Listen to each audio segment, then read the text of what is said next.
Okay, good morning, my dear students, and welcome back to the subject e-commerce. Today we are going to have the second session of this course. നമ്മൾ കഴിഞ്ഞ session 1 എന്താണ് e-commerce and what is the difference between e-commerce and traditional commerce കണ്ടു. ഇന്ന് നമുക്ക് ഈ ഒരു സെഷനിൽ what is the difference between E business and e-commerce അതാണ് നമ്മൾ നോക്കാൻ പോകുന്നത്.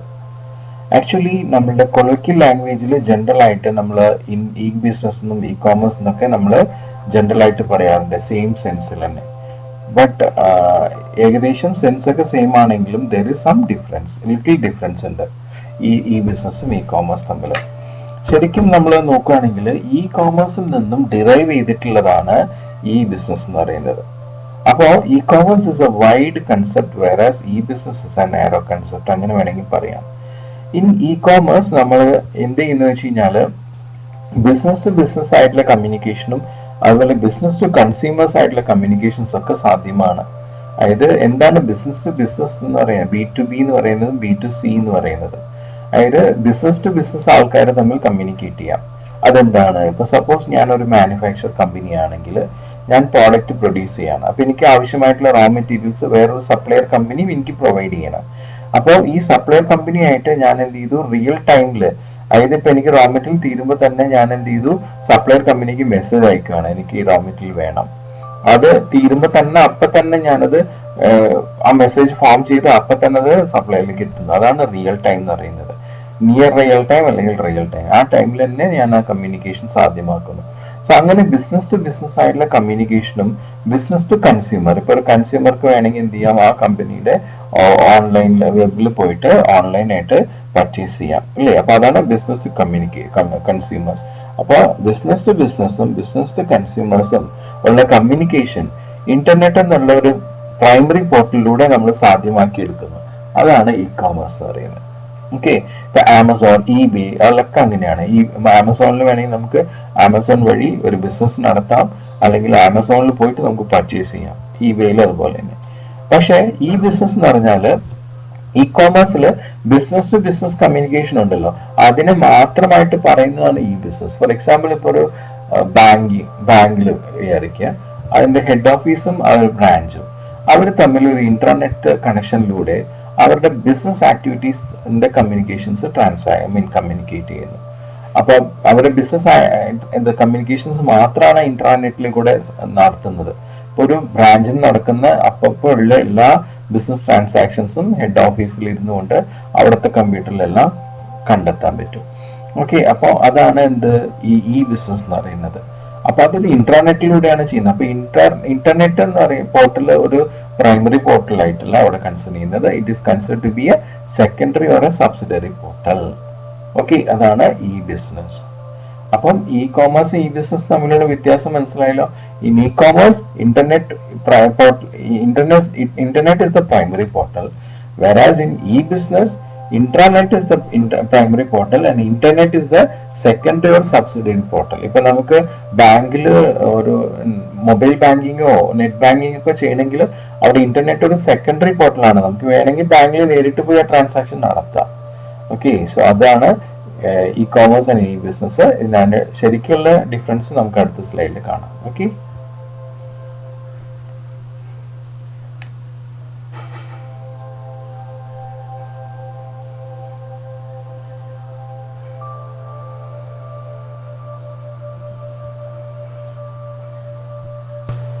ഓക്കെ, നമുക്കിനി ഇ കോമേഴ്സും ഇ ബിസിനസ്സും തമ്മിലുള്ള ഡിഫറൻസ് നോക്കാം. ഇതും എപ്പോഴും എക്സാമിന് ചോദിക്കുന്നതാണ്.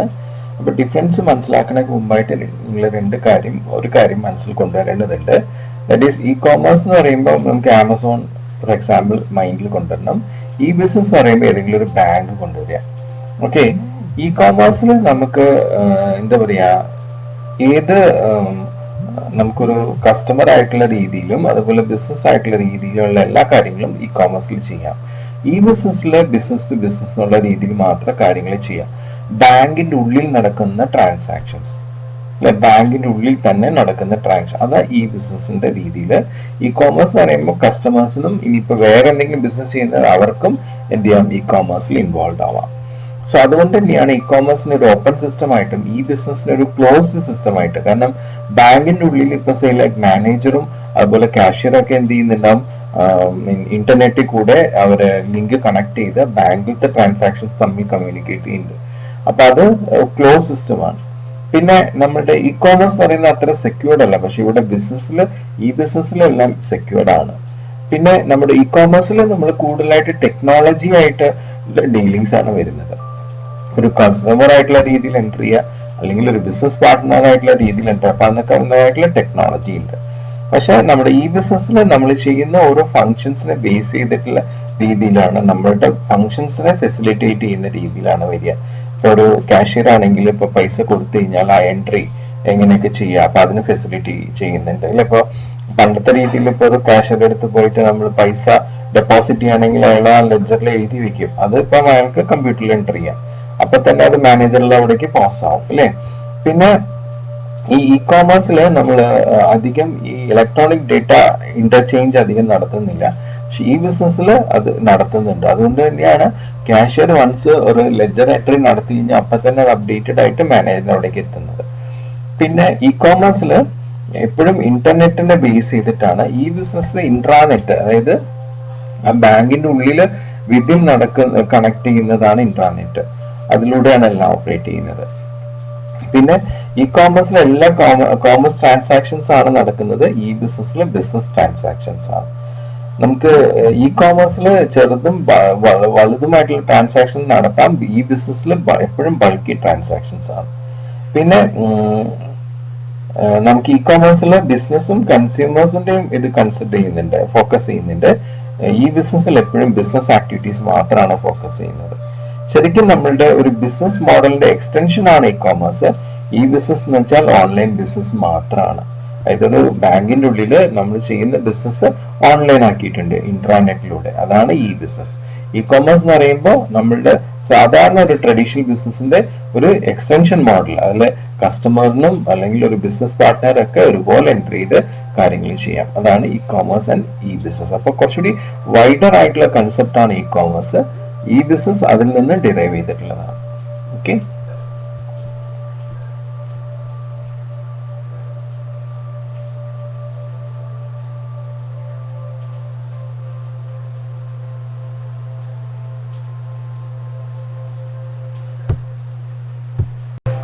ഓക്കെ നമുക്കിനി നെക്സ്റ്റ് നോക്കാനുള്ളത് ഇ കോമേഴ്സിന്റെ ഹിസ്റ്ററിയാണ്. ഏകദേശം 40 വർഷത്തോളം ആയിട്ടുണ്ട് നമ്മളുടെ ഈ ഒരു ടെക്നോളജി ഡെവലപ്പ് ചെയ്ത് വന്നിട്ട്. ശരിക്കും ഇത് നമ്മളുടെ ഇ കോമേഴ്സ് എന്ന് പറയുന്നത് electronic data interchange, electronic fund transfer, ഈ രണ്ട് ടെക്നോളജിയിൽ നിന്നും ഡെവലപ്പ് ചെയ്ത് വന്നിട്ടുള്ളതാണ് ഇ കോമേഴ്സ്. ഇ കോമേഴ്സിന്റെ ഒരു ഇനീഷ്യേറ്റീവ് ആണ് EDI എന്ന് പറയുന്നത്. ഇ കോമേഴ്സിന് തുടക്കം കുറിച്ചത് EDI ആണ്, ഇലക്ട്രോണിക് ഡേറ്റ ഇന്റർചേഞ്ച് ആണ്. അത് അപ്പം 60കളിൽ തന്നെ EDI ഡെവലപ്പ് ചെയ്തിട്ടുണ്ടായിരുന്നു. അതിനു വേണ്ടിയിട്ട് ഒരുപാട് ഓർഗനൈസേഷൻസ് ആ EDI ഡെവലപ്മെന്റിന് വേണ്ടിയിട്ട് ഇൻവെസ്റ്റ് ചെയ്തിട്ടുണ്ടായിരുന്നു. എന്നിട്ട് ഏകദേശം ഒരു 80s ഒക്കെ ആയപ്പോഴേക്കും അതിനൊരു റീസണബിൾ ആയിട്ടുള്ള അക്സെപ്റ്റൻസ് കിട്ടിയിരുന്നു. 60കളിൽ തന്നെ EDI ഡെവലപ്പ് ചെയ്ത് പല ബിസിനസ് ഓർഗനൈസേഷൻസും അവരുടെ ഇൻഫർമേഷൻസ് എക്സ്ചേഞ്ച് നടത്തിയിരുന്നു. പക്ഷേ ആ കാലഘട്ടത്തിൽ ഒരു ബുദ്ധിമുട്ട് എന്തായിരുന്നു എന്ന് വെച്ച് കഴിഞ്ഞാൽ, ഓരോ ബിസിനസ് ഓർഗനൈസേഷൻസും അവരുടേതായിട്ടുള്ള EDI ഫോർമാറ്റ്സ് ആണ് യൂസ് ചെയ്തിട്ടുണ്ട്. അതായത് ആ സമയത്ത് ഒരുപാട് ഡിഫറെന്റ് EDI ഫോർമാറ്റ്സ് ഉണ്ടായിരുന്നു. അപ്പൊ അങ്ങനെ ഡിഫറെന്റ് EDI ഫോർമാറ്റ്സ് ഉള്ളത് കൊണ്ട് ബിസിനസ്സുകൾ തമ്മിൽ ഇന്ററാക്ഷൻസ് ബുദ്ധിമുട്ടായിരുന്നു.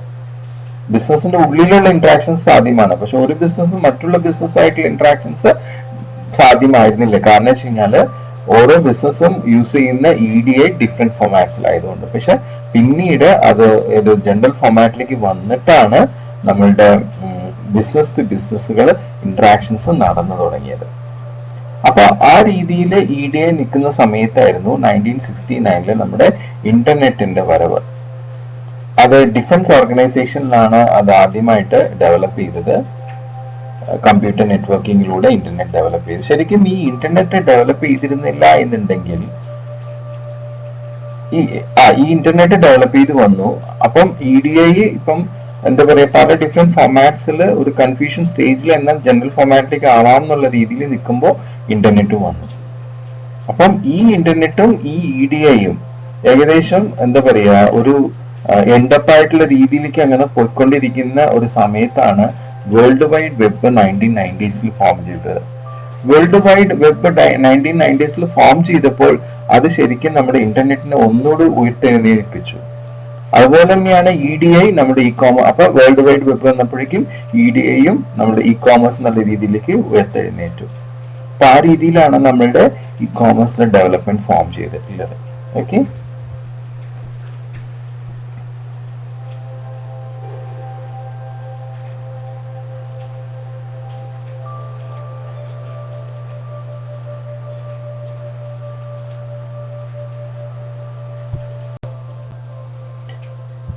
ഓക്കെ, നമ്മളുടെ ഇ-കോമേഴ്സിന്റെ ഹിസ്റ്ററിയിൽ വെബ് വന്നതോട് കൂടിയിട്ട് നമ്മളുടെ ഇ-കോമേഴ്സ് കുറച്ചുകൂടി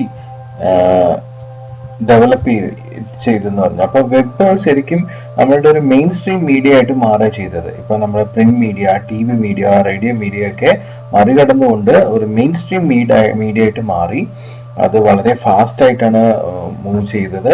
അതിന്റെ ടെക്നിക്കൽ ഇൻഫ്രാസ്ട്രക്ചറും അതിന്റെ ലോ കോസ്റ്റ് ഒക്കെ അതിനെ കുറെ കൂടി പോപ്പുലർ ആക്കി. ആ സമയത്ത് HTML ആണ് അതിനെ സപ്പോർട്ട് ചെയ്തിരുന്ന ടെക്നോളജി.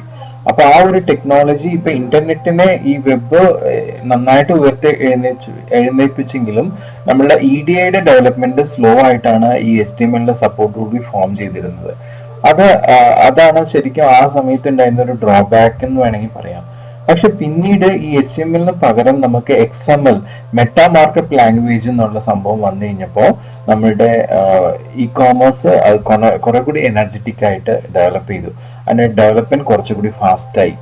ഓക്കെ, അപ്പൊ അങ്ങനെ ഇ-കോമേഴ്സിന്റെ ഇപ്പൊ കാണുന്ന എല്ലാ ഡെവലപ്മെന്റിന്റെയും കാരണം XML ആണ്. ഓക്കെ, അത് മാത്രമല്ല, അത് കൂടാതെ 1992 നമുക്ക് web browser, mosaic web browser, Netscape എന്ന് പറഞ്ഞിട്ടുള്ള ബ്രൗസർ വന്നതോട് കൂടിയിട്ട് നമ്മളുടെ ഇ-കോമേഴ്സ് കുറെ കൂടി പോപ്പുലർ ആയി മാറുക ചെയ്തത്. ഇപ്പൊ നമ്മള് ഗൂഗിൾ ക്രോം ഒക്കെയാണ് ബ്രൗസർ ആയിട്ട് യൂസ് ചെയ്യുന്നത്. അപ്പൊ അന്ന് സ്റ്റാർട്ടിങ്ങില് നെറ്റ്സ്കേപ്പ് എന്ന് പറഞ്ഞിട്ടുള്ള ബ്രൗസർ ആണ് യൂസ് ചെയ്തത്. അപ്പൊ അത് ശരിക്കും ഇ-കോമേഴ്സ് കുറച്ചുകൂടി പോപ്പുലറൈസ് ചെയ്യാനായിട്ട് സഹായിച്ചു. അപ്പൊ ഇതൊക്കെയാണ് നമ്മളുടെ ഹിസ്റ്ററിയിൽ ഇ-കോമേഴ്സിൽ വരുന്നത്. ഓക്കെ,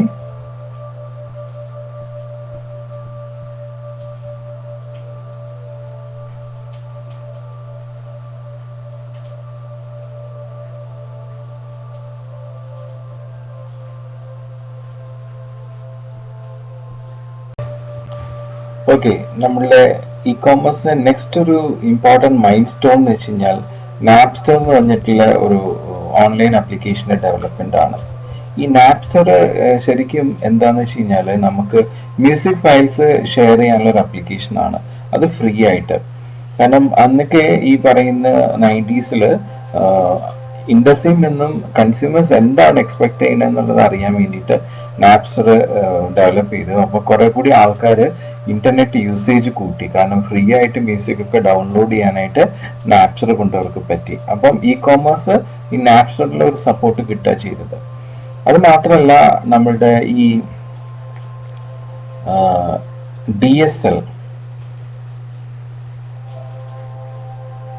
അതായത് നമ്മളുടെ ഡിജിറ്റൽ സബ്സ്ക്രൈബിംഗ് ലൈൻ, അതായത് ഇപ്പൊ ഈ നമ്മളുടെ ടെലിഫോൺ ലൈനിലും കുറച്ചുകൂടി ഡെവലപ്പ് ആയിട്ടുള്ള DSL, റെഡ് ഹാറ്റ് ലിനക്സ്. ഈ DSL ഇപ്പൊ നമുക്ക് ടെലിഫോണിക് ലൈനിൽ കൂടെ നമുക്ക് നമ്മളുടെ എന്താ പറയുക ഓഡിയോ സിഗ്നൽസ് മാത്രമാണ് ട്രാൻസ്ഫർ ചെയ്യാൻ പറ്റിയിരുന്നത്. DSL വഴി നമുക്ക് ഓഡിയോ, വീഡിയോ, മൾട്ടിമീഡിയ എല്ലാ സിഗ്നൽസും പാസ് ഔട്ട് ചെയ്യാനായിട്ട് പറ്റുന്നുണ്ടായിരുന്നു. അപ്പൊ ആ ഒരു അഡാപ്റ്റേഷൻ, പിന്നെ red hat Linux operating system അല്ലേ, അപ്പൊ അതൊക്കെ വന്നു കഴിഞ്ഞപ്പോൾ ശരിക്കും നമ്മളുടെ ഇ-കോമേഴ്സിന് അത് ഒരുപാട് ബെനിഫിറ്റ്സ് ആണ് തന്നിരുന്നത്. പിന്നെ 2000 ആയപ്പോഴേക്കും നമ്മളുടെ അമേരിക്കൻ ഓൺലൈൻ, അതുപോലെ ടൈം വാർണർ, ഇതൊക്കെ വന്നപ്പോൾ ശരിക്കും ഇ-കോമേഴ്സ് ഇപ്പോഴേ കാണുന്ന രീതിയിലേക്ക് ഡെവലപ്ഡ് ആയി. ഓക്കെ, അപ്പം ഇപ്പോഴത്തെ നമ്മളുടെ world wide popularity of internet, അതിന്റെ സ്റ്റേബിൾ ആയിട്ടുള്ള ഡെവലപ്മെന്റ്സ് ഒക്കെ ശരിക്കും ഇ-കോമേഴ്സ് എല്ലാവരും അക്സെപ്റ്റ് ചെയ്യുന്ന രീതിയിലേക്ക് അത് വന്നു. ബിസിനസ് ടു ബിസിനസ് ആയിട്ടുള്ള രീതിയിൽ ഒരുപാട് വലിയ രീതിയിലാണ് ഇ-കോമേഴ്സ് ഇപ്പം ചെറുതും വലുതുമായിട്ടുള്ള എല്ലാ ബിസിനസ് കൺസേൺസും അത് യൂസ് ചെയ്യുന്നത്. അതിൽ business to business, consumers to consumers എല്ലാ ടൈപ്പ് ഓഫ് ട്രാൻസാക്ഷൻസും അവിടെ സാധ്യമായിട്ട് ഇപ്പോഴത്തെ ഇ കോമേഴ്സിൽ ഫോം ചെയ്തിട്ടുണ്ട്. ഓക്കെ, അപ്പൊ ഇതൊക്കെയാണ് നമ്മുടെ ഇ കോമേഴ്സിന്റെ ഹിസ്റ്ററിയിൽ വരുന്നത്. ഓക്കെ.